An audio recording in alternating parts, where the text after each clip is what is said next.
بندہ مسجد کے محراب میں فوت ہو گیا. حضرت فضیل ابن عیاض کہتے ہیں امام صاحب نے اعلان کیا چندہ دو، کوئی نوارث فوت ہو گیا، کفن دینا. چندہ کٹھا ہوا، کفن خریدا، جنازہ پڑھا، عشاء کے بعد دفن کر کے آئے. فجر کی نماز کے لیے جب امام اور مؤذن مسجد میں آئے تو چیخیں مارنے لگے، تڑپنے لگے.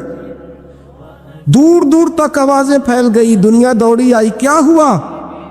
کہنے لگے وہ جو تم نے کفن پہنایا تھا وہ یہاں پڑا ہوا ہے، اور دیکھو کفن پہ تحریر لکھی ہے. تحریر کیا ہے؟ عرش کے مالک نے فرمایا میرے دوست نے روٹی مانگی، تم نے دی نہیں. اس نے تمہیں میرے قریب کرنے کے لیے اپنی طرف توجہ کرائی، تم نے کی نہیں. اور میرا یار تمہارے کفن کا محتاج تھا، سنبھال کے رکھو اپنا کفن، میں نے اسے جنت کا لباس عطا فرما دیا. دل سے پوچھ لے پیار کسے کرتا ہے؟ اور کسی بندے کو دھوکہ دیا جا سکتا ہے، کسی کو اپنی باتوں سے متاثر کیا جا سکتا ہے، کسی آدمی کو دکھایا کچھ، بتایا کچھ جا سکتا ہے، کچھ چھپایا جا سکتا ہے. حضور علیہ الصلوۃ والسلام فرماتے ہیں رب نہ تمہارا چہرہ دیکھتا ہے، نہ تمہاری جیب دیکھتا ہے، مالک تو جب دیکھتا ہے تمہارا دل ہی دیکھتا ہے. تو دل کی کیفیت اللہ کو پتہ ہے. دل بے چین اس لیے رہتے ہیں کہ یہ جو پیاس اور جو طلب کرتے ہیں وہ ہم انہیں پہنچاتے نہیں. دل بے قرار اس لیے رہتے ہیں کہ یہ رب و رسول کی محبت سے ٹھنڈے ہو. ہم ادھر ادھر کی چاہتے لیے پھرتے. ان کے اندر بے قراری اس لیے ہے کہ ہم نے امیدیں لوگوں سے وابستہ کر لی ہیں، جو لوگوں سے نہیں کرنی چاہیے تھی، اللہ رسول سے کرنی چاہیے. ہم نے اسباب کو اختیار کرنا ہے، بھروسہ اسباب پر نہیں، بھروسہ تو اللہ تعالیٰ پہ کرنا ہے. تو جب تک دیکھیں نا قرآن مجید نے کیا کہا، قرآن مجید نے کہا والذین آمنوا اشد حبا للہ، فرمایا وہ لوگ جو ایمان لے آئے وہ اپنے رب سے شدید محبت کرتے، اپنے رب سے پیار کرتے ہیں. ان کے سجدے بوجھ نہیں، ان کے سجدے تو لذت ہے.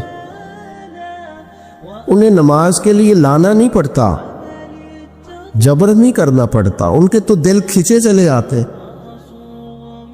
ان کو تو پیار ہو گیا، رات ساری بیت گئی اور ایک سجدہ بھی مکمل نہ ہوا.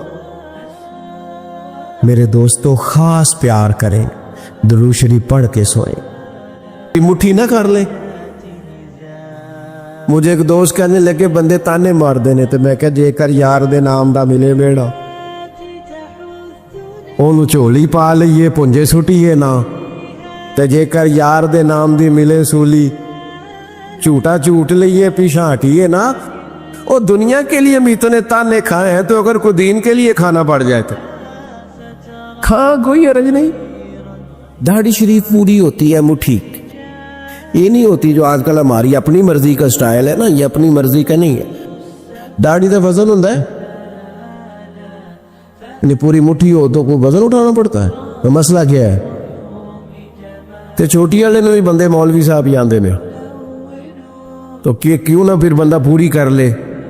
اللہ کریم نے فرمایا النبی اولا بالمؤمنین من انفسہم، فرمایا یہ جو نبی ہے نا یہ تو مومنوں سے ان کی جانوں سے بھی زیادہ قریب ہے. تو ہر وقت دل کی دھڑکنوں میں، روح کی ٹھنڈک میں، قلب میں، دل میں، روح میں، ذہن میں جو چیز ہر وقت سمائی ہے نا مومنوں کے، وہ رسول پاک کی ذات ہے. اگر رات ساری بندہ یہی سوچتا رہے کہ سویرے یار کس طرح کام چلانا ہے، پیسے کیسے آئیں گے، جو میرے پاس 2 لاکھ ہے اسے 6 کیسے کرنا ہے، اور یہ 6 ہے یہ 12 کیسے ہو سکتا ہے، اور جناب یہ دنیا میری کیسے آگے بڑھ سکتی ہے، اور یہ جو پلاٹ پڑا ہے نا میرے گھر کے بالکل سامنے کیسے کچھ چکر چلے کہ میرا ہو جائے، گاڑی ہے ذرا چھوٹے ٹائروں والی بڑے ٹائروں والی کیسے آ سکتی ہے.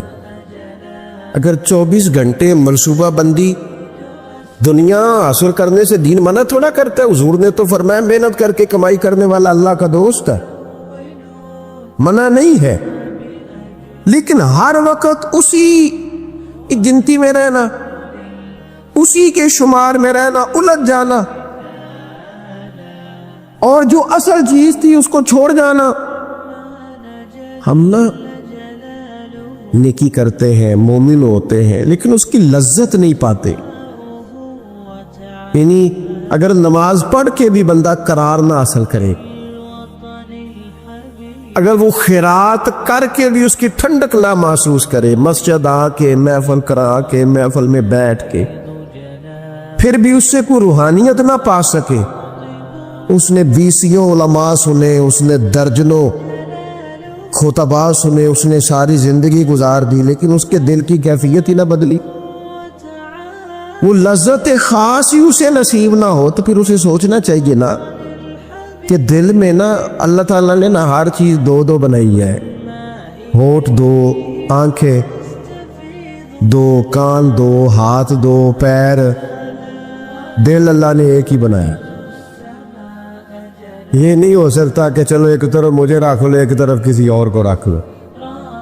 دل ہی ایک بنایا ہے. وہ کہتا ہے بس دل ایک ہے تو رب اور رسول ہی رہیں گے. اس میں ادھر ادھر کی چاہتے نہ لے آنا جب تک دل کے اندر پوری طور پر اللہ رسول کی. بخاری مسلم میں حدیث ہے, نبی پاک علیہ الصلوۃ والسلام نے فرمایا اگر تم چاہتے ہو نا تمہیں ایمان کی لذت نصیب ہو. آپ زیادہ غور کریں میری بات پر. ایک ہے کھانا, ایک ہے مزیدار کھانا, ایک ہے مومن ہونا, اور ایک ہے مومن ہونے کا مزہ آنا, لذت نصیب ہونا کہ میں صاحب ایمان ہوں. فرمایا اگر تم چاہتے ہو کہ تمہیں ایمان کی لذت نصیب ہو, یہ حدیث آپ نے بولنی نہیں, بخاری مسلم میں. اگر چاہتے ہو کہ ایمان کی لذت نصیب ہو تو 3 کام کرو. یا رسول اللہ صلی اللہ تعالی علیہ وسلم کون کون سے؟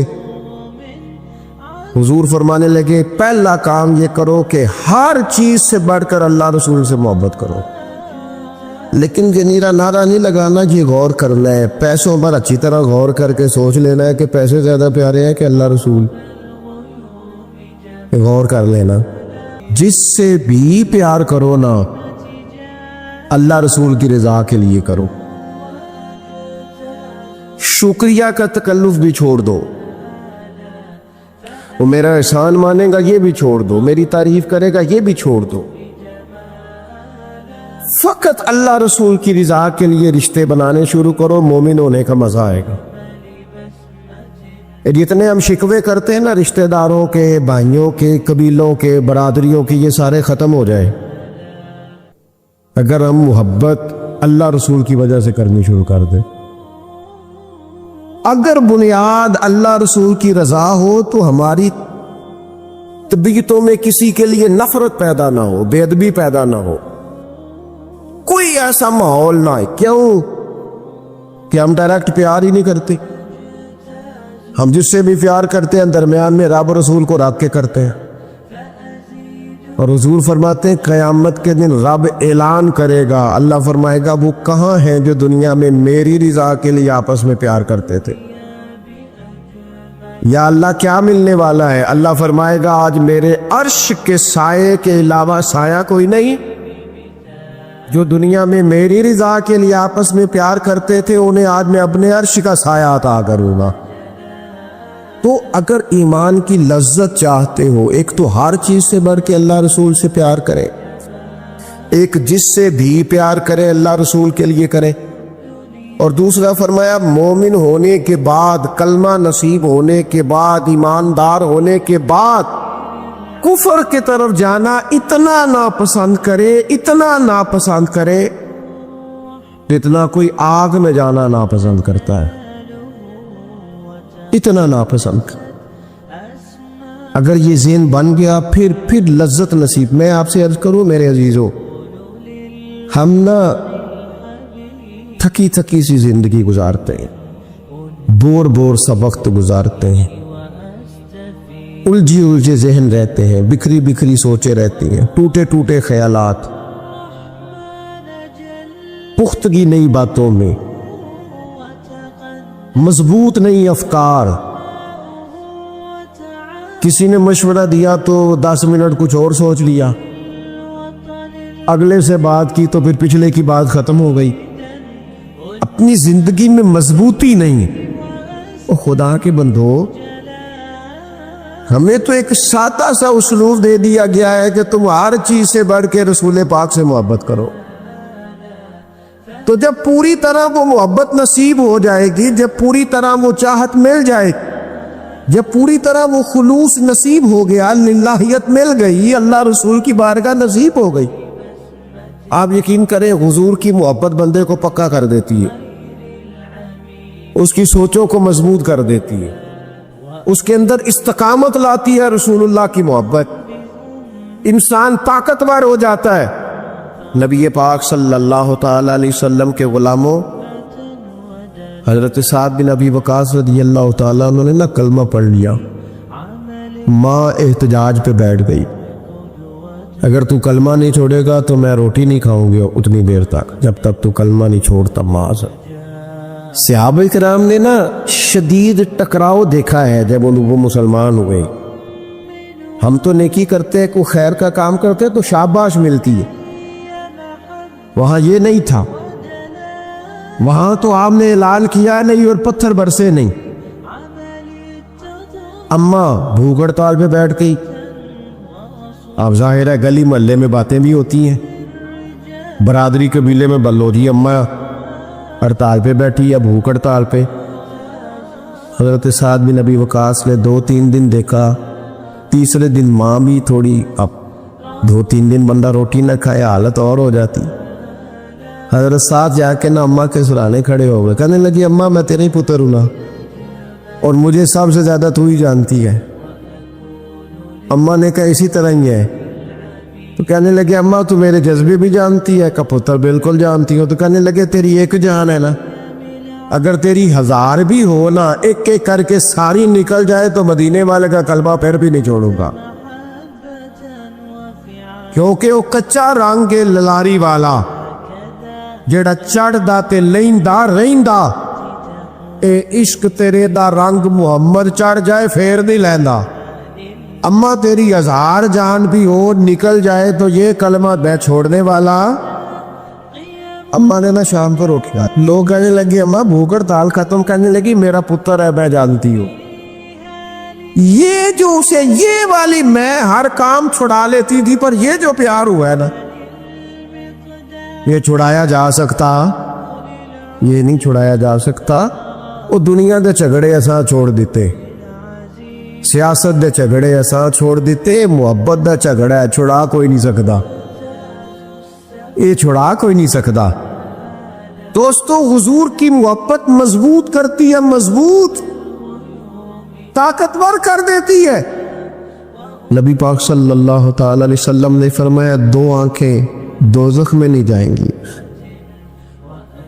یا رسول اللہ صلی اللہ علیہ وسلم اتنا کرم، وہ 2 آنکھیں کون سی ہیں؟ فرمایا ایک وہ جو اللہ کی راہ میں رات جاگتی رہی، کسی سرحد پر پہرا دیا، کوئی ڈیوٹی کی، کوئی خدمت کی راہ خدا میں، جو آنکھیں بیدار رہی راہ خدا میں، دوزخ میں نہیں جائیں گی۔ اور دوسرا فرمایا جو رب کی یاد میں رو پڑی،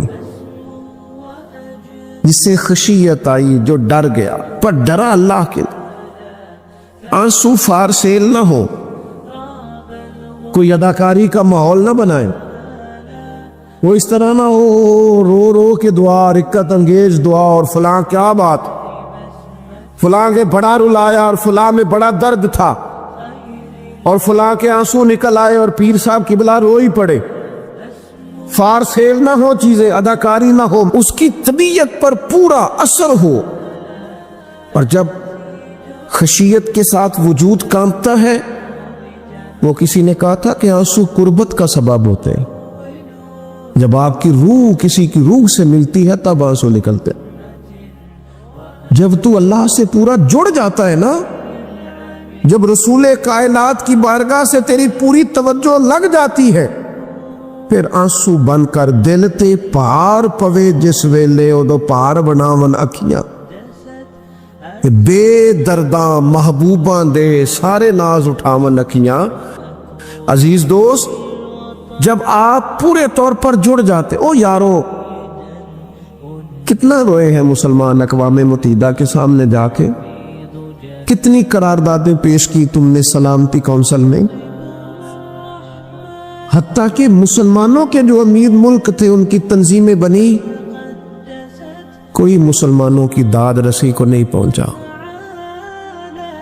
میری کو بہت لمبی عمر تو نہیں ہے، پر میں نے برما میں مسلمانوں کے کٹتے ہوئے حالات دیکھے، خبریں آئیں، ہم نے دیکھی کٹتے اور سسکتے مسلمان ہم نے دیکھے۔ ہم نے دیکھا لیبیا پہ حملہ ہوا اور ٹوٹ گیا سارا ملک۔ میں نے وہ منظر دیکھا جب غوث پاک کے بغداد میں بمب گرے۔ ہم نے وہ دور دیکھا جب کسی نے خبر دی کہ کربلا میں پھر سے کربلا برپا ہے۔ ہم نے وہ منظر دیکھا جب پتا چلا کہ پھر سے مولا علی کے نجف اشرف کو اجاڑا جا رہا ہے۔ ہم نے وہ سارے منظر بار بار دیکھے، بار بار سنے، اور اب تو شرم آتی ہے۔ میرا دل کرتا ہے میں فلسطین کا نام نہ لیا کروں، شرم آتی۔ یہ کوئی ہماری تقریروں کے موضوع ہے؟ یہ کوئی ہمارے کالم نکلے کے عنوان ہے؟ یہ کوئی ہمارے موبائل پہ لگانے کے سٹیٹس ہے؟ یہ تو شرم سے مر جانے کا مقام ہے۔ یہ کوئی گردنیں اٹھا کے بات کرنے والی بات ہے؟ یہ موبائل پہ ایک دوسرے کو ویڈیو دکھانے کا منظر ہے؟ رمضانوں میں، شاموں میں اپنے اپنے بچوں کو سینوں سے لگا کے افطاریاں کرانے والوں، اور بچوں سے پوچھنے والوں کہ پدر تو کی کھانا ہے، اس سے پوچھ لے اس کی مرضی کیا ہے۔ تمہیں پتہ ہے فلسطین کی بیٹیاں بھی سیدہ خدیجۃ الکبریٰ کی بیٹیاں ہیں، وہ مومنوں کی مائیں ہیں تو ان کی بھی تو مائیں ہیں نا۔ فلسطین کی بہنیں بھی صبح قیامت حضرت فاطمہ کے پلو میں پناہ لے گی۔ نبی پاک صلی اللہ تعالی علیہ وسلم نے فرمایا من اذا مسلمن فقد اذانی۔ میں کیسے وہ بات آپ کے دلوں تک اتاروں کہ حضور نے فرمایا جب میرے مسلمان کو تکلیف ہوتی ہے تو مجھے تکلیف ہوتی ہے، مجھے درد ہوتا ہے۔ اس رسول کی امت جو کافروں کی رسیاں زور سے باندھی جائیں تو حضور فرمائیں ڈھیلی کر دو۔ یہ ہائے ہائے کرتے ہو تو مجھے نیند نہیں آتی۔ اگر بدر میں قیدی بنا کے لایا گیا کافر ہائے ہائے کرے تو حضور کو نیند نہیں آتی، تو مجھے بتاؤ کہ فلسطین کی بیٹیاں ہائے ہائے کرتی ہیں تو گنبد خضرا میں محبوب کو آرام ہے؟ میرے عزیز، بے حسی کی زندگی، چھوٹے موٹے بیانات، تو بھی کہہ دے تھوڑا سا فلانے کا بیان نہیں آیا، کیا کرنا ہے بیان دیکھ، کیا بات کرنی ہے تذکرہ کر کے۔ دوستو آؤ رو کے دیکھ لیا ساری دنیا کے سامنے، کچھ رب کے سامنے رو کے نہ دیکھ لیں۔ اب اسے کہے نا، اب حضور کی بارگاہ میں عرض کر کے نہ دیکھ لے کہ تجھ سے فریاد ہے اے گنبد خضرا والے، اب کعبے والوں کو ستاتے ہیں کلیسا والے، اور کی اگر تو نے دل مسلم کی دل جوئی نہیں پھر ہمیں تانا دیں گے بت کے مسلم کا خدا کوئی نہیں۔ اب اللہ رسول کی بارگاہ کی طرف رجوع نہ کر لے، اب چھوڑ نہ دیں سیاستدانوں کے گلے، اب چھوڑ نہ دیں دنیا اقوام متحدہ کی بات اور سلامتی کونسل کی بات، اب اپنے اللہ کی جانب رجوع نہ کریں۔ دیکھو نا، نبی پاک صلی اللہ تعالی علیہ وسلم نے ہمیں فرمایا تمہارے آنسو قدر والے ہیں، رب رسول کی بارگاہ میں بہانا، ان کو ضائع نہ کرنا۔ عزیز بھائیو، یہ آنسو جو اللہ رسول کی بارگاہ کی طرف بہتے ہیں یہ اللہ کی رحمت کو متوجہ کرتے، یہ مالک کریم کے کرم کو مائل کرتے۔ ہمارا مسلح آباد ہونا چاہیے۔ وہ مجھے ایک دوست کہنے لگے صرف دعا کریں فلسطین کے لیے، آپ نے کہا جم کے دعا کریں۔ صرف دعا کرنے سے کیا ہوتا ہے؟ میں نے کہا دعا کرنے سے پہاڑ ہل جاتے ہیں اپنی جگہ سے۔ میرے رسول پاک رات کو دعا کریں تو صبح فاروق اعظم جیسے لوگ آ جاتے ہیں دین اسلام۔ نبی پاک علیہ السلام رات دعا کریں نا، دعا، اور بدر کی رات حضور دعا کریں تو اللہ 7,000 فرشتوں کو بھیج دیتا ہے مسلمانوں کی مدد کے لیے۔ صحابہ فرماتے ہیں میدان بدر میں ہم کسی کو قتل کرنا چاہتے تھے، لیکن اس کی گردن پہلے سے کٹ کے گر جاتی تھی، فرشتے آئے ہوئے تھے۔ آج ہمارے ساتھ اللہ کی مدد ناراض ہو گئی ہے، ہم سے رب کی مدد ناراض ہے۔ ہماری مجموعی غلطیاں، قومی کوتاہیاں، بددیانتیاں، رشوت خوریاں، ہمارے جھوٹ، ہماری بد اخلاقیاں، مجموعی طور پر سوسائٹی کی مادہ پرستی، اخلاقی رویوں کی گراوٹ، لوٹنا، اپنا حصہ وصول کرنا، جگہ جگہ پہ کمیشن مقرر کرنے، ہر شخص کا ذات کے لیے سوچنا، اللہ کی مدد پھر روٹ جایا کرتی ہے، ناراض ہو جایا کرتی ہے۔ سب سے ضروری کام یہ ہے، سب سے ضروری کام کہ اللہ کی مدد شامل ہو۔ سب سے، ایک صحابی تھے، ایک جگہ انہیں شہید کیا جا رہا تھا، تو کافر چاہتے تھے کہ ہم ان کی لاش کو معاذ اللہ ثم معاذ اللہ بے حرمتی کریں۔ انہوں نے عرض کی مالک تو میرا مددگار ہے، اس بیابان جنگل میں میری مدد کرنا۔ شہد کی مکھیاں آ گئیں، ان کے پورے وجود کو چھپا لیا، کوئی چیز قریب آئی نہیں، اور لوگ کہتے ہیں مکھی اٹھ کے بیٹھے تو زخمی کر دیتی ہے، لیکن وہ اٹھ کے گئیں تو وجود پہلے سے زیادہ تر و تازہ تھا۔ اللہ نے محفوظ کر لیا وجود ان لوگوں کا، اللہ نے حفاظت فرمائی، اللہ کی مدد شامل تھی، اللہ کی مدد۔ ایٹم بم تم نے بنا لیے، ہتھیار تم نے سجا لیے، دولتیں تم نے جمع کر لی، بڑے بڑے تم نے ادارے قائم کیے، اب ایک کوشش اور بھی کرو، رب رسول کی بارگاہ میں رو تاکہ تمہیں اللہ کی مدد بھی ملے، تمہارے اندر حوصلہ بھی پیدا ہو، تمہارے اندر شعور بھی بلند ہو، اپنی ذات سے اٹھ کر سوچنے کی تمہیں طاقت بھی میسر آئے۔ میرے عزیز، اگر اس کی بارگاہ میں رونا آ جائے نا، اس کی بارگاہ میں اسے منانا آ جائے، تو پھر تو کیفیات ہی کچھ اور ہو جاتی ہیں۔ کتنا کو روئیں بلا؟ حضور فرماتے ہیں بہت لمبا تم نہ بھی نہ رونا، اگر مکھی کے یا مچھر کے پر کے برابر بھی تمہارے آنسو نکل گئے نا، میں اب اس سے زیادہ کیا آپ کی بارگاہ میں بات عرض کر۔ حضور فرماتے ہیں ایک مکھی اور مچھر کے پر کے برابر بھی تیری آنکھ سے آنسو نکل آیا، شرط یہ ہے نکلے ریاکاری کے لیے نہیں، نکلے اللہ کی رضا کے لیے، اس کی خشیت میں نکلے۔ فرمایا اگر مکھی کے پر کے برابر بھی تو رو پڑا تو اللہ تعالیٰ تیرے لیے دوزخ سے آزادی لکھ دے گا۔ اور نبی پاک صلی اللہ تعالی علیہ وسلم نے بیان فرمایا، حضور فرماتے جو اللہ کے خوف سے رو پڑے نا، جس طرح بھینس بکری گائے کے تھنوں سے نکلا ہوا دودھ دوبارہ تھنوں میں نہیں نہ جاتا، اسی طرح جو رب کی یاد میں رو پڑے وہ دوزخ میں نہیں جاتا۔ یہ مثال دیکھیں کیسی دی حضور نے سمجھانی۔ اگر کبھی رونا آئے اس کے لیے تنہائی کا انتخاب کریں، مجموع میں نہیں۔ ایک بندے کو حضرت عمر نے مجمع میں روتا دیکھا تو فرمایا یہ کام تو اکیلے میں کرتا، تیرے لیے برکت والا ہوتا، تیرے آنسو نکلے، تیرے رخساروں پہ بہے۔ اور شیر خدا تو شیر ہے نا،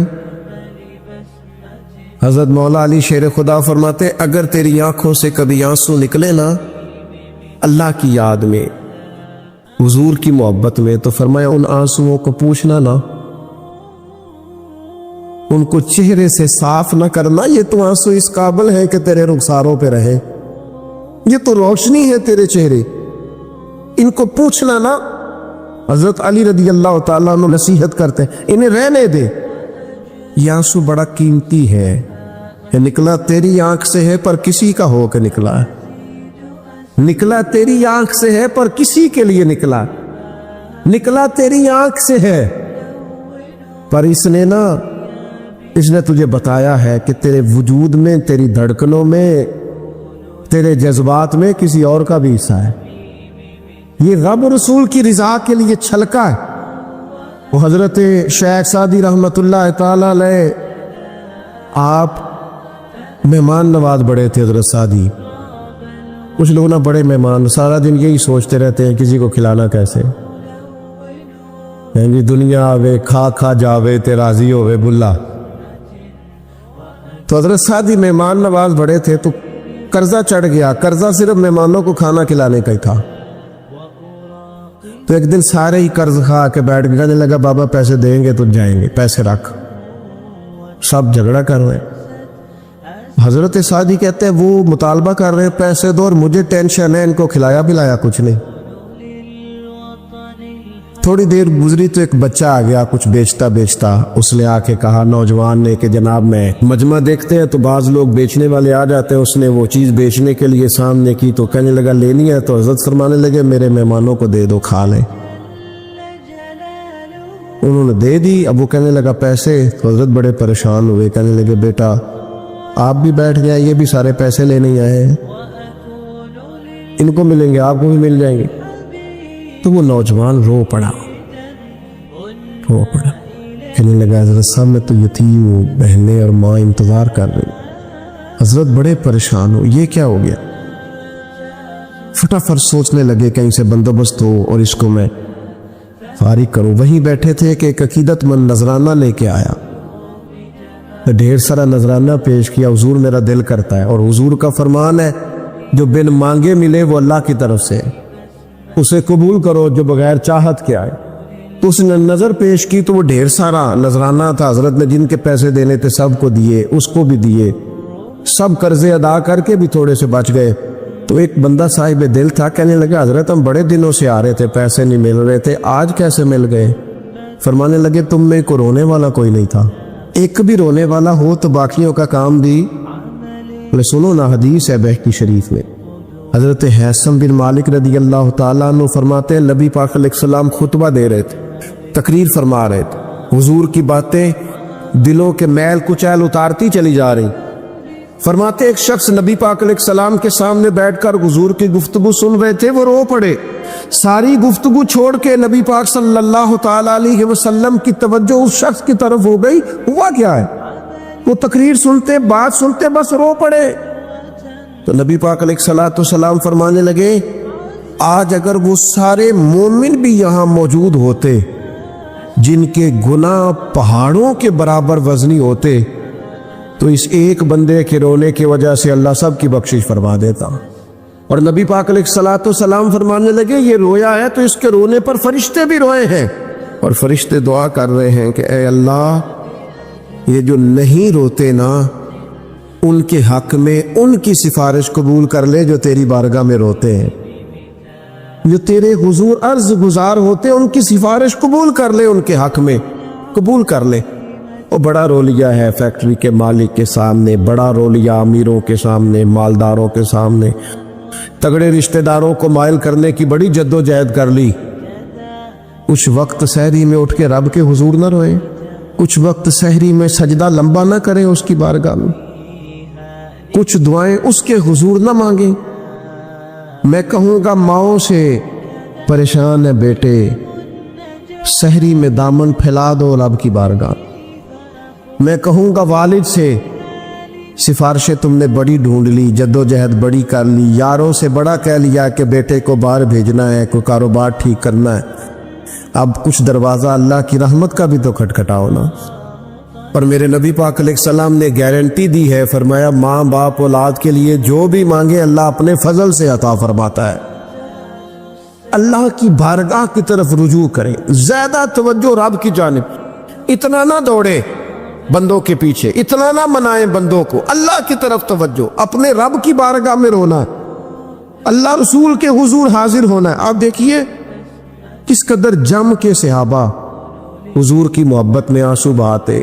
حضرت صوبان بن مالک آ کے روئی پڑے تھے نا،